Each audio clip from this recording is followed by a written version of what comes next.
lo que han dicho los expertos, los juristas Carla Romero y Antonio Alemán, 2 metros cuadrados por alumno. Y la verdad que eso no se cumple. No solamente eso.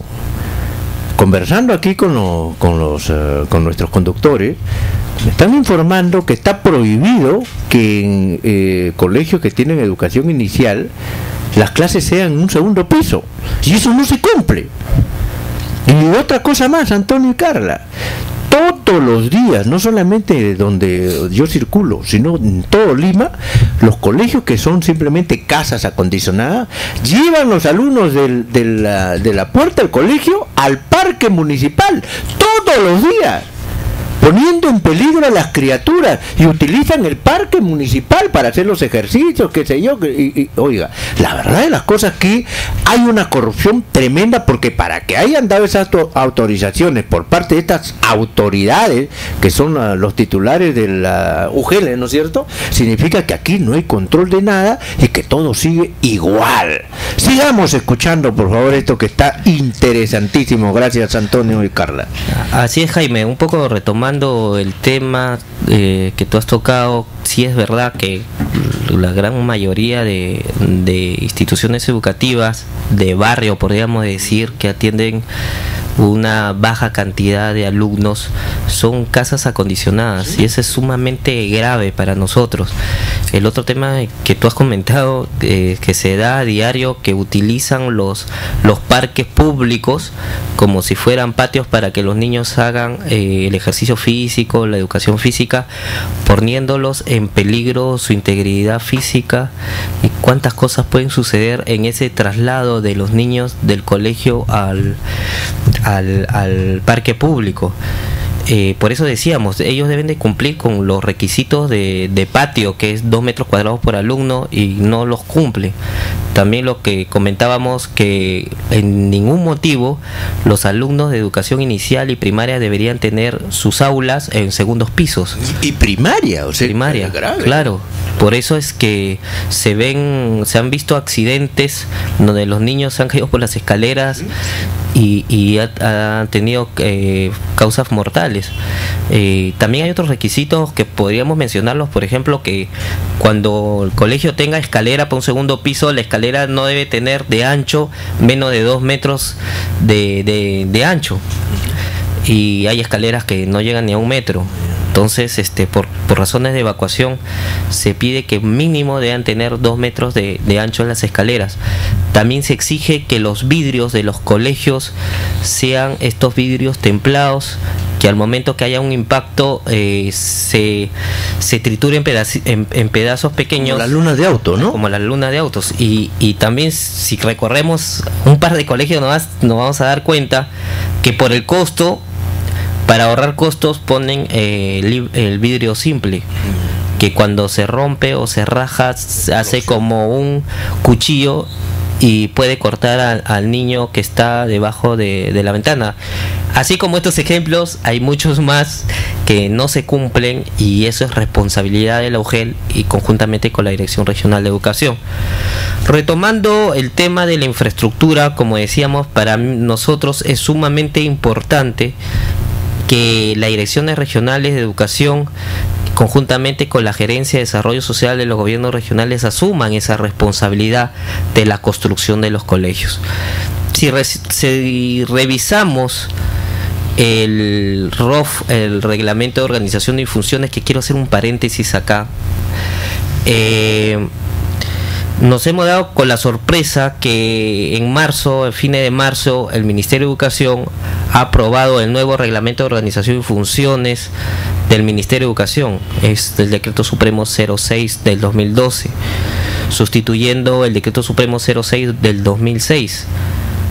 Pero ¿por qué nos sorprende? Nos sorprende porque, de acuerdo con la Ley Orgánica de Poder Ejecutivo y de acuerdo a las normas técnicas, uno, para modificar un documento de gestión, porque el ROF es un documento de gestión que va a desarrollar las actividades del Ministerio de Educación y su estructura y cada uno de sus órganos competentes, debe de primero aprobarse la Ley de Organización y Funciones del Ministerio de Educación.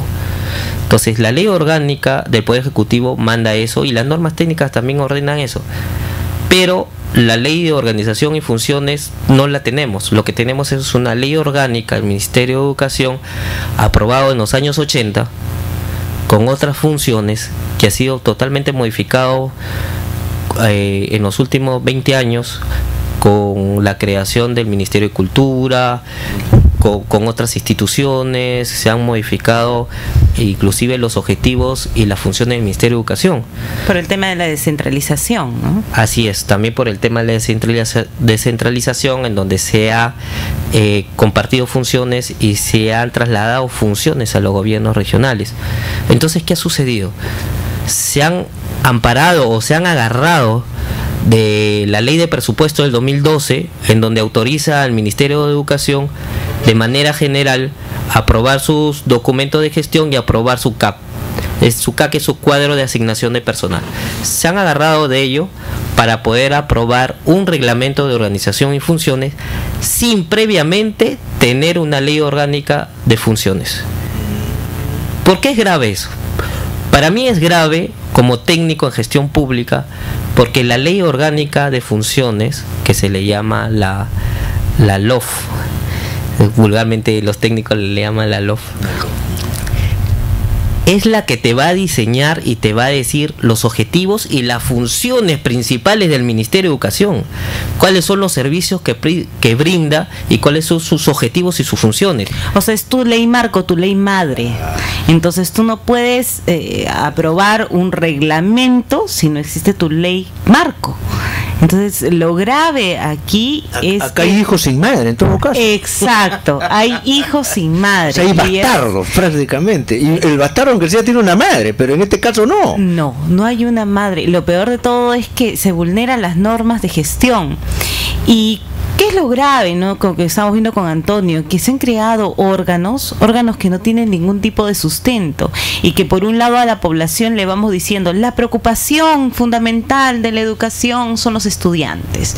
Sin embargo, si ustedes revisan las normas que son engorrosas, pero que nosotros hemos revisado, en este caso el nuevo reglamento de organización y de funciones, vamos a encontrar que se han creado órganos que favorecen al docente y lo ponen como centro, y como si el rol más importante del Ministerio de Educación fuera el docente y no el estudiante. Entonces, miren qué grave es esto. Tú dices en tu política de educación, sí, en mi política de educación lo más importante es el estudiante.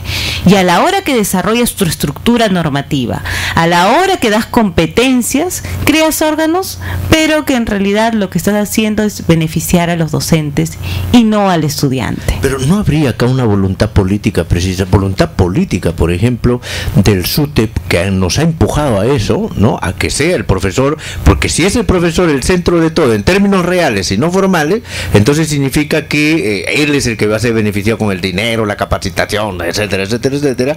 Y por eso es que aparecen estos hijuelos sin padre y sin madre, que simplemente los estaría favoreciendo. ¿Habría ahí una voluntad política negativa? Lo que nosotros vemos es que, por ejemplo, lo que se ha creado es una dirección de talento y de bienestar del docente.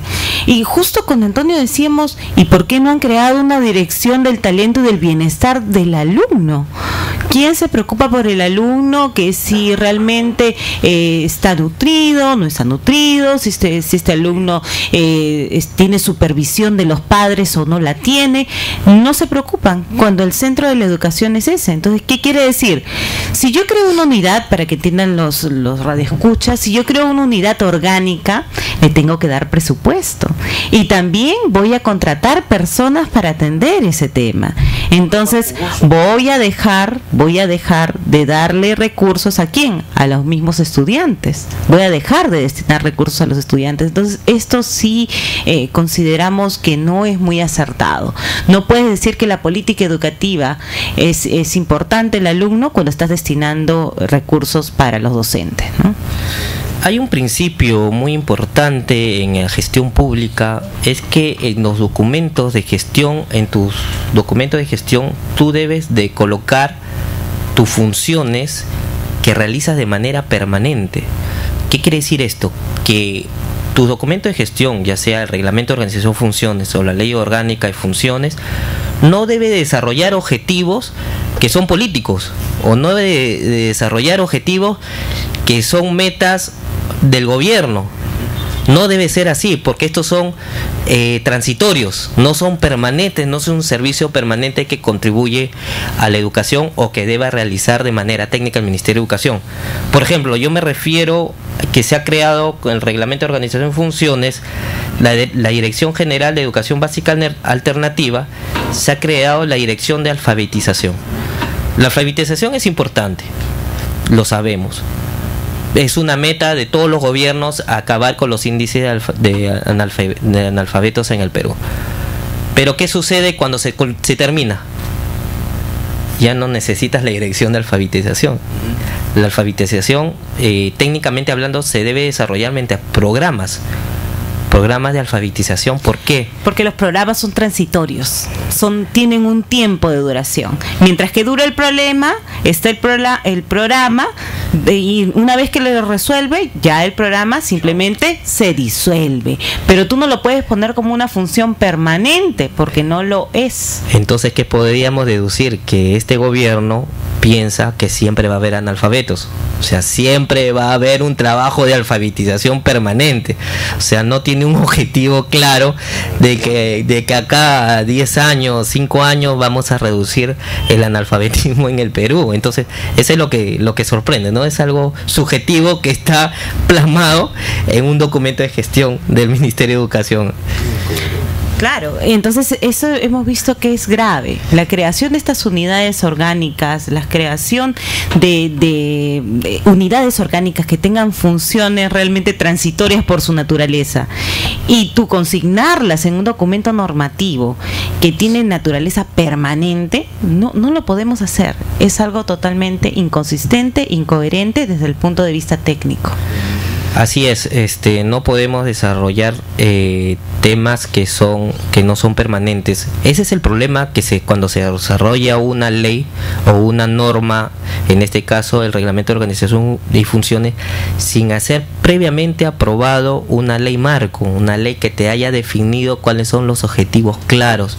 O sea, como se dice, para evitar la fatiga, o para evitarse o saltarse algunas cosas, han inmediatamente aprobado el reglamento de organización y funciones sin haberse aprobado la ley de organización y funciones del Ministerio de Educación.